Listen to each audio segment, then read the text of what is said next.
I'm Dr. Armstrong-Mensah, and I'm very happy to hear that my videos were useful to you. In the next few minutes, I'm going to try and answer some of the questions you sent to me. Now, I said some because time is of the essence and there isn't too much time on this video, so I'll answer as many of them as I can.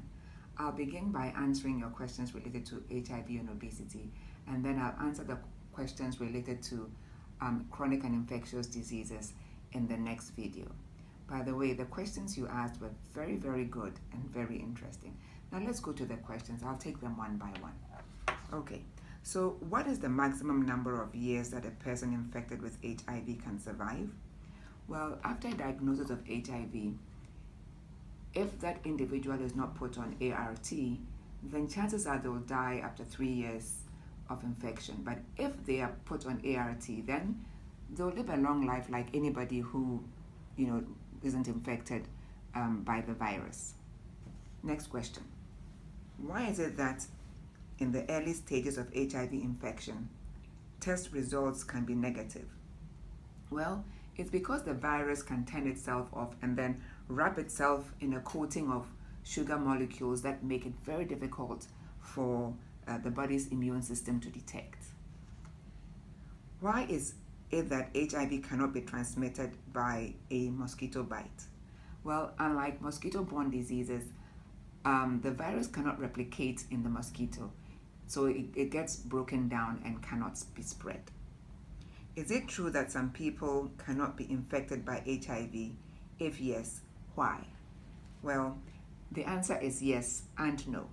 See, in the 1990s, two teams of scientists found that people who were born with changes in a gene called CKR5 seem to have some kind of resistance to the HIV-1 virus.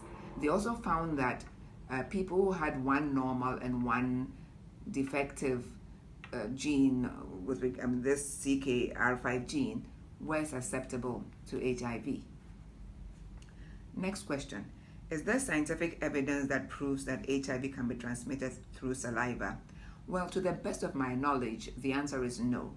See, the thing is, saliva has enzymes in it that breaks down the virus and prevents it from even getting the chance to spread.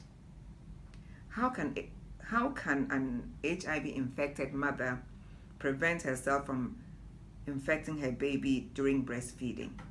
Well, the best way will be not to breastfeed the child. See, once you start to breastfeed, the virus will find its way through the breast milk to the baby.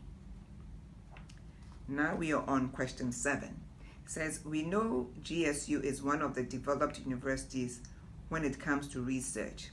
Is there any serious research being done to find a cure for HIV/AIDS? Has any cure been discovered yet? Now, I can only speak for the School of Public Health, and I believe that that is not the focus of research at this point. Question 8. Why has it been difficult to treat HIV with drugs? Now, again, the virus has the ability to hide its instructions in cells, and so once it does that, it makes it difficult for drugs that are taken to even find it. Question 9. How does antiretroviral therapy work in raising the immunity of the body?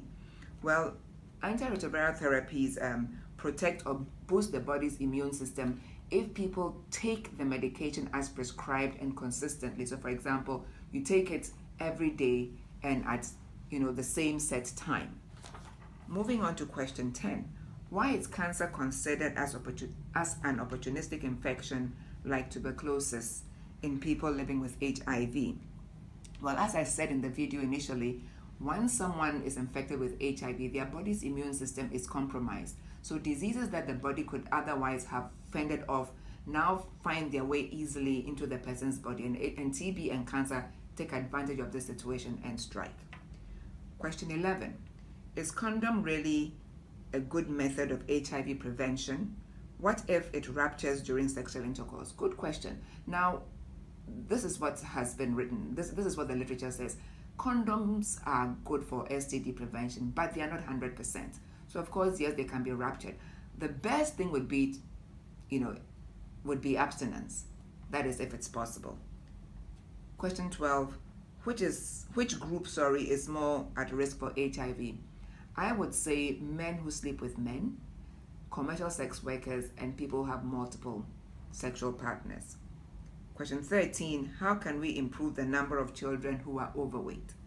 Well, we can do this by reducing portion size and the intake of sugary foods, encourage physical activity, and get these kids to eat balanced diets. Well, that's it for the obesity and HIV related questions. As I said earlier, I will address your infectious and chronic disease questions in the next video. Thank you.